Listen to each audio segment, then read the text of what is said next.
தமிழ்நாடு மூதறிஞர் குழு, Tamil Nadu intellectuals forum அமைப்பின் October மாத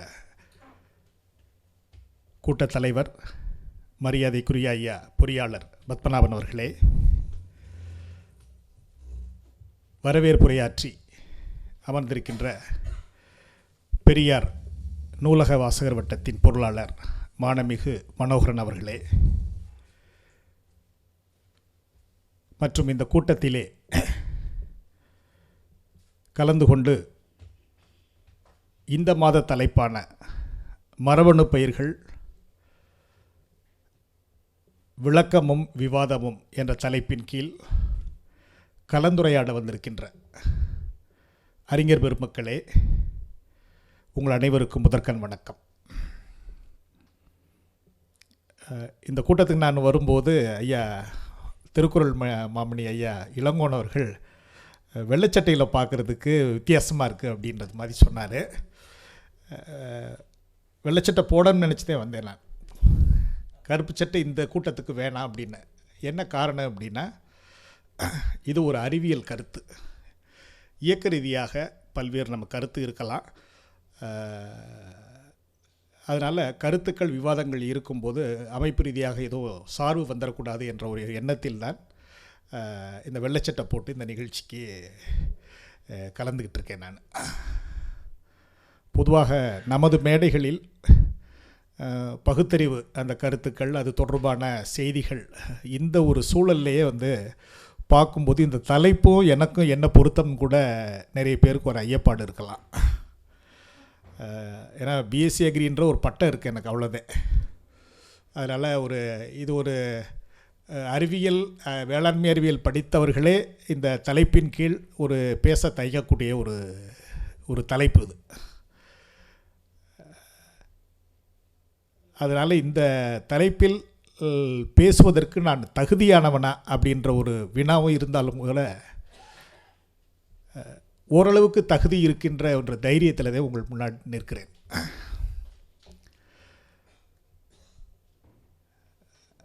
பொதுவாக இந்த மெடிக்கல் ஃபீல்டு, மருத்துவத்துறையில் 2 ஒண்டர் ட்ரக்ஸ், அதிசய மருந்துகள்னு சொல்லுவாங்க, ஆன்டிபயாட்டிக்.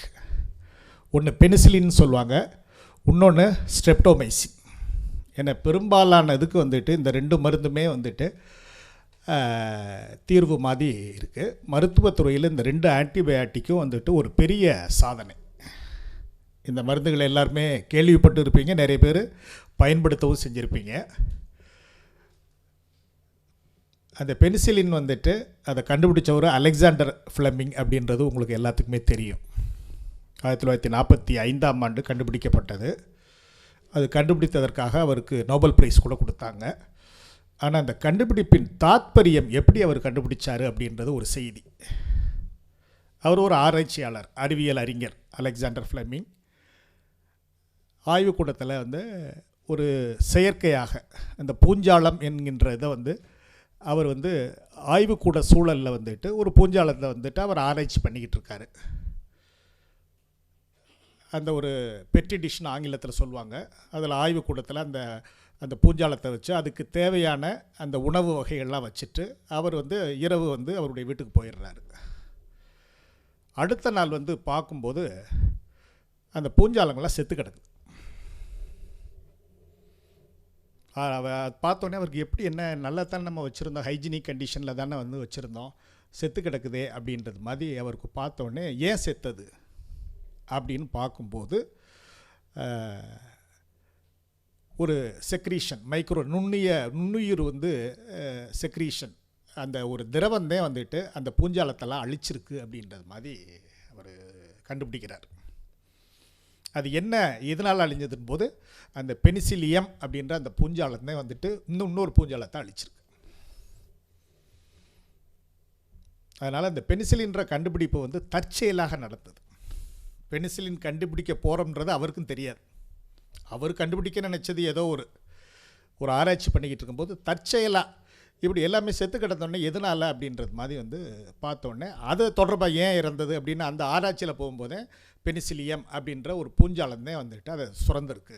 அதனால தான் இந்த மற்ற நுண்ணுயிர்கள்லாம் அழிஞ்சிருக்குன்னு சொல்லி அதை கண்டுபிடிச்சு அதனுடைய மருத்துவ பண்புகள் வெளி உலகத்துக்கு தெரியும் போது அவருக்கு பாராட்டு கிடைக்கிது, நோபல் பிரைஸ் கிடைக்கிது. இது பென்சிலினுடைய வரலாறு. ஸ்ட்ரெப்டோமைசின் வரலாறை பொறுத்தளவில் அதை கண்டுபிடிச்சவர் வந்து அலெக்சாண்டர் ஃப்ளெமிங் வந்துட்டு ஸ்காட்லாண்ட்காரர். இதை கண்டுபிடிச்சவர் செல்மான் வேக்ஸ்மேன் என்று சொல்லக்கூடிய ரஷ்ய நாட்டில் பிறந்த அமெரிக்கர்.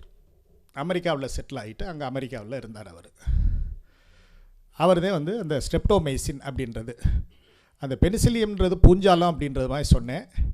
நுண்ணுயிர்களே வந்து பாக்டீரியா, பூஞ்சாலம், வைரஸ் இதெல்லாம் இருந்தாலும் கூட ஆக்டினோமைசிட்ஸ் அப்படின்னு ஒரு ஆங்கிலத்தில் அது ஒரு நுண்ணுயிர், அதனுடைய செக்ரீஷன்னே வந்து சுரக்கின்ற திரவம் தான் வந்துட்டு ஸ்ட்ரெப்டோமைசின். இதை கண்டுபிடிச்ச ஒரு வேக்ஸ்மேன்.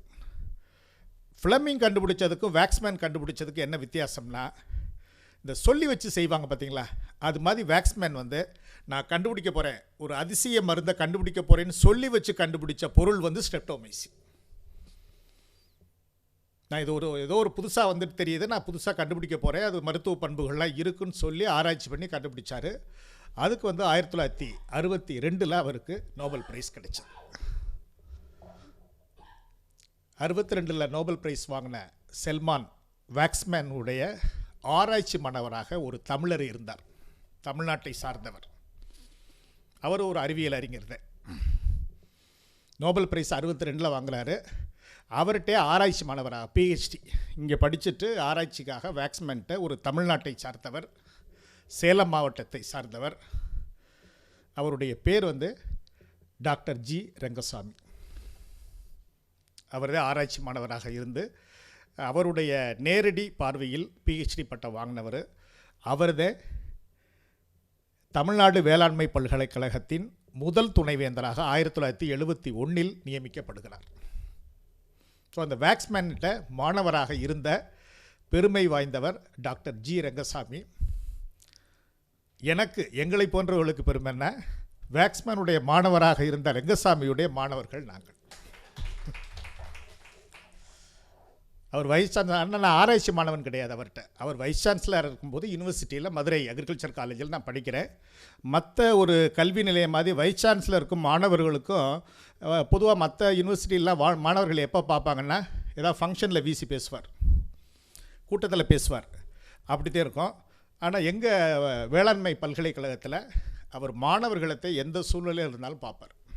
அவருடைய தலைமையிடம் வந்து கோயம்புத்தூராக இருந்தாலும், நான் மதுரை கல்லூரியிலே படித்தவன். மதுரை கல்லூரியில் ப்ராக்டிக்கலாக காலையில் 7 மணிக்கு எழுந்திரிச்சு ஃபீல்டுக்கு போயிடணும், வயலுக்கு போயிடணும். அதனால் அவர் மதுரைக்கு வந்தார்னா அங்கே காரில் வந்துட்டு காலையில் ரூமுக்கு போகிறாரா இல்லையா, நேராக மாணவர்களை பார்க்க வயலுக்கு வந்துடுவார். அப்படிப்பட்ட அவருடைய பராமரிப்பில் படித்தது ஒரு பெரிய பாக்கியம். ஸோ அந்த ஒரு தகுதி இருக்குது இந்த தலைப்பில் பேசுகிறதுக்கு. எனக்கு வெறும் பட்டமத்திரம் இல்லை, அப்படி ஒரு மாபெரும் அறிஞருடைய மாணவராக நானும் எங்களை போன்றவர்கள் நிறைய பேர் வந்துக்கிட்டு எங்கெங்கே அறிவியல் துறையில் ஒரு அறிமுகம் எங்களுக்கு தேவைப்பட்டுச்சுன்னா நாங்கள் ஜிஆர்னே அவர் பெருமையாக சொல்லுவோம், ஜி ரங்கசாமியை ஜிஆருடைய மாணவர்னே பெருமையாக சொல்லுவோம்.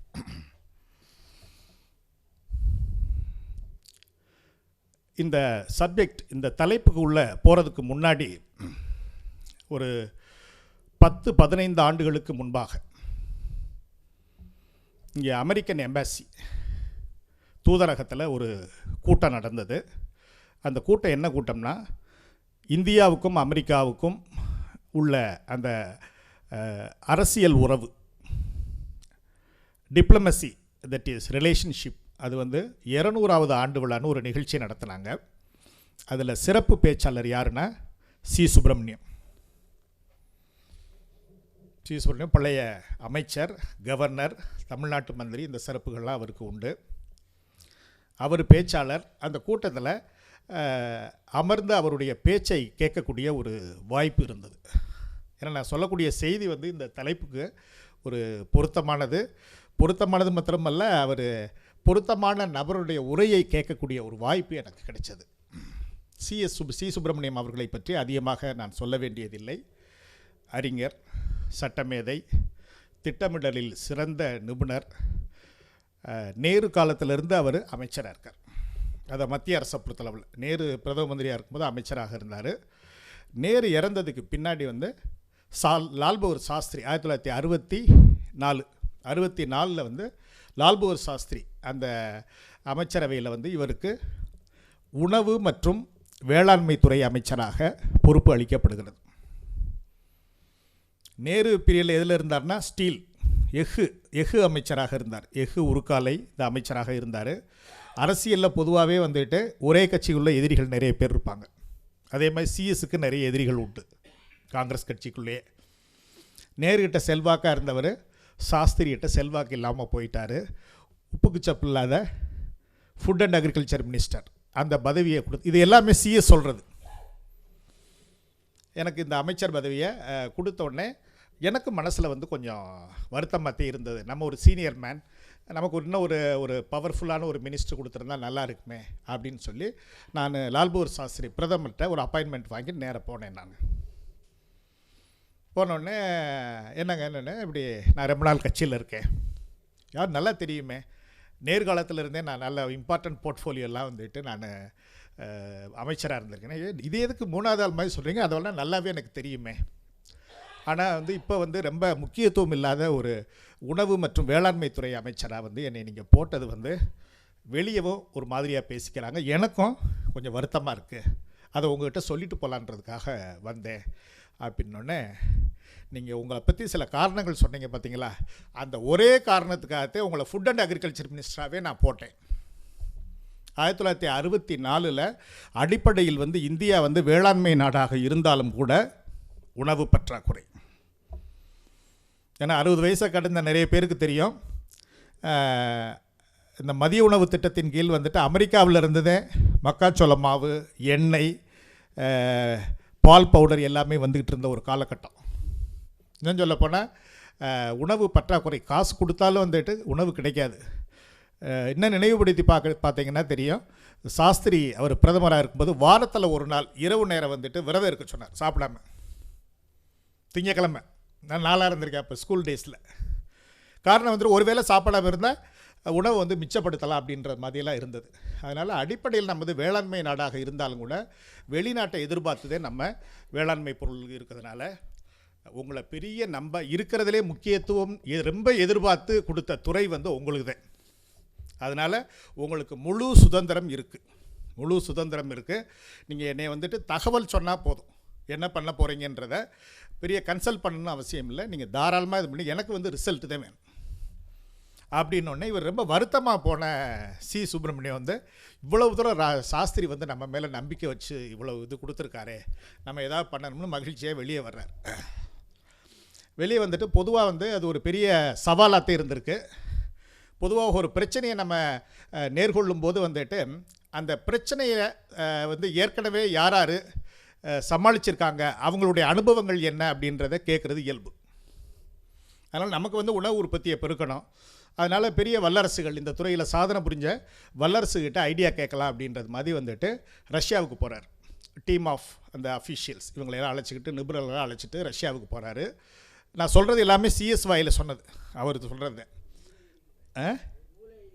எனக்கு நூலே எழுதிடுறேம்மா, நூல் நிறையா எழுதியிருக்காரு. அங்கே போன உடனே ரஷ்யா வந்துட்டு அப்போ சோவியத் ரஷ்யா இப்படி சொன்ன உடனே நாங்கள் வெகு சீக்கிரத்தில் உணவை பொறுத்தளவு தன்னிறைவு அடையணும் அப்படின்னோடனே அது வந்து அடிப்படையில் வந்து பொது உடைமை நாடு, வேறு ஒன்று வேணால் உங்களுக்கு விவசாய நிலங்கள்லாம் இருக்குது, எல்லாத்தையுமே கவர்மெண்ட் எடுத்துக்குங்க. நீங்கள் அரசே வந்துட்டு எடுத்துக்கிட்டு அறிவியல் வேளாண்மையை நீங்களே பண்ணுங்கள், பண்ணிவிட்டு உற்பத்தி பண்ணி மற்றவங்ககிட்ட சொன்னோம்னா கூட அது செய்கிறதுல தயக்கமாக இருக்கும். நீங்களே வந்து கவர்மெண்ட்டே வந்து செஞ்சு உற்பத்தி பண்ணி தன்னிறைவு ஈஸியாக வந்துட்டு அடைஞ்சிடலாம் அப்படின்னு ஐடியா கொடுக்குறாங்க. சரி, இந்த ஐடியாவை கேட்டுட்டு அடுத்து அமெரிக்காவுக்கு போகிறார். அமெரிக்காவுக்கு போன உடனே அது வந்து அடிப்படையில் முதலாளித்துவ நாடு. அவங்க என்ன ஐடியா தர்றாங்கன்னா, இல்லை இது கவர்மெண்ட்லாம் பண்ண முடியாது, சின்ன விவசாயிகள்லாம் பண்ண முடியாது, பெரிய கார்ப்பரேட் நிறுவனங்கள் அவங்ககிட்ட நிலத்தை கொடுத்துருங்க. அவங்க வந்துட்டு ரொம்ப எஜுகேட்டடாக இருப்பாங்க, சயின்டிஃபிக் அக்ரிகல்ச்சர் அறிவியல் வேளாண்மை முழுசாக வந்து தெரிஞ்சுக்கிட்டு என்னென்ன பண்ணணுமோ டான் கையில் பணமும் இருக்கும், பண்ணிடுவாங்க, உற்பத்தி பெருகிறோம், உங்கள் நாடு வந்து தன்னிறைவு அடைஞ்சிரும் அப்படின்ற மாதிரி அவங்க ஐடியா கொடுத்தாங்க. இது சொல்லிவிட்டு சிஎஸ் சொன்னார், அதோடு இந்த ஐடியா கேட்குற வேலையை விட்டுட்டேன் அப்படின்ற மாதிரி சிரிச்சுக்கிட்டே அந்த கூட்டத்தில் சொன்னார். ஆனால் இந்த அமெரிக்காவும் ரஷ்யாவும் மாறுபட்ட கருத்துக்களை சொன்னாலும் கூட வந்து ஒரு விஷயத்தில் வந்துட்டு ஒத்த கருத்து சொன்னாங்களாம். நாங்கள் 2 பேரும் வல்லரசு நாடுகள். எங்களை போன்ற நாடுகளுக்கே வந்துட்டு இதில் தன்னிறைவு அப்படின்ற ஒரு நிலையை எட்டுவதற்கு குறைஞ்சது ஒரு 40-50 வருஷம் ஆச்சு. உங்களை மாதிரி ஒரு நாடு படிப்பறிவு இல்லாத விவசாயிகளை கொண்ட நாட்டில் வந்துட்டு இதை பண்ணுறதுனா நிச்சயம் ஒரு 70 தேவைப்பட்டால் 100 வருஷம் கூட ஆகலாம் அப்படின்ற ஒரு கருத்தை சொன்ன உடனே சிஎஸ்க்கு ஒரு வீம்பு வந்துடுது. நம்ம நாட்டை வந்து மட்டமாக பேசுகிறாங்களே அப்படின்னு சொல்லி நேராக வந்துட்டு இனிமேல் ஐடியாவே கேட்க வேணாம், நம்ம ஆட்களை வச்சே சாதனை புரிவோம் அப்படின்னு சொல்லி இவர் அரசியல் தலைமை, ஃபுட் அண்ட் அக்ரிகல்ச்சர் மினிஸ்டர். அடுத்தது வந்து cabinet secretary for agriculture department, government of India. அதில் வந்து அங்கேயும் ஒரு தமிழர் தான், ஆர் சிவராமன் சொல்லி ஐஏஎஸ். அவர் தான் அந்த வேளாண்மை இதுக்கு செக்ரட்டரியாக இருக்கார். நிர்வாகத்தை பொறுத்தளவில் அரசியலுக்கு சிஎஸ், நிர்வாகத்துக்கு வந்து சிவராமன், ஆராய்ச்சிக்கு உங்களுக்கு எல்லாமே தெரியும், இன்னமும் உயிரோடு வாழ்ந்து கொண்டு இருக்கும் எம்எஸ் சுவாமிநாதன், ஐசிஆர்ஐ டைரக்டராக அவர் இருக்கார்.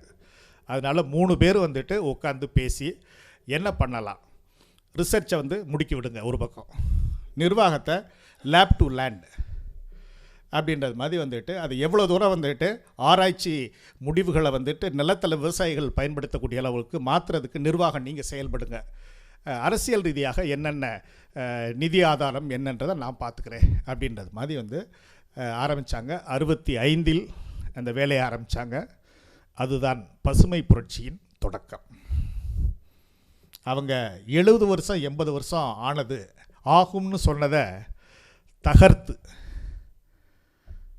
7-8 ஆண்டுகளில் உணவு உற்பத்தியில் தன்னிறைவு அடைந்தது இந்தியாவின் மாபெரும் சாதனை.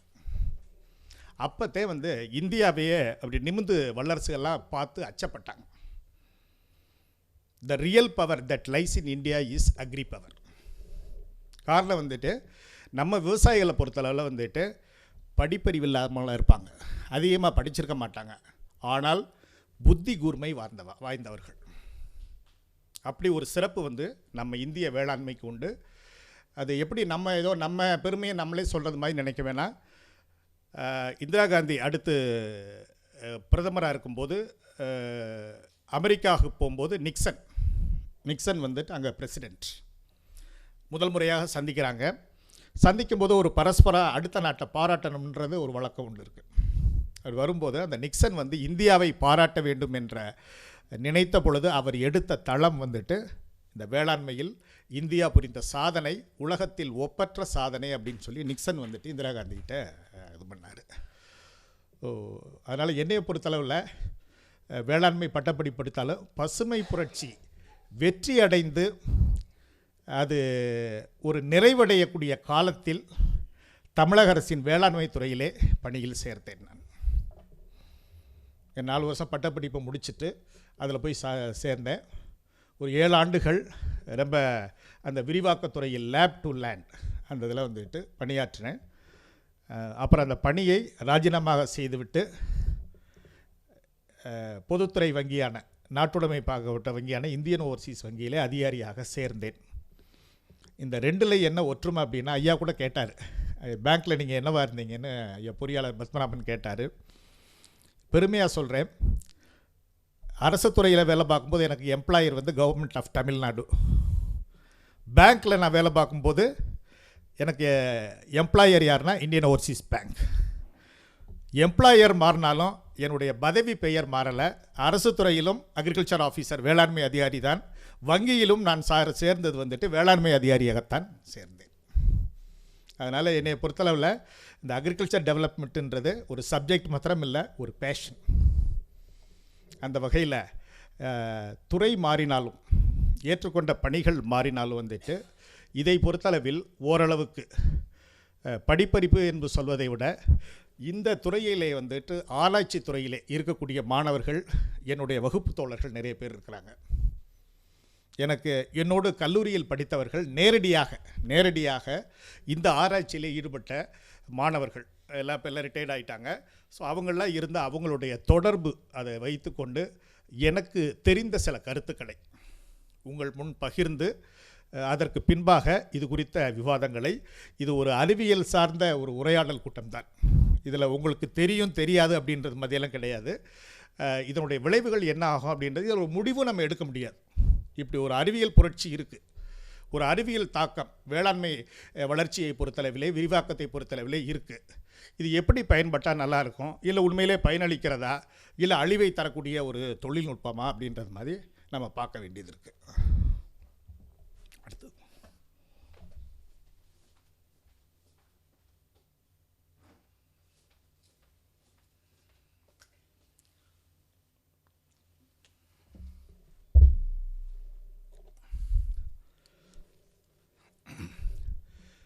பொதுவாக எந்த ஒரு புரட்சி நடந்தாலும் அதில் சாதகங்களும் இருக்கும், பாதகங்களும் இருக்கும்.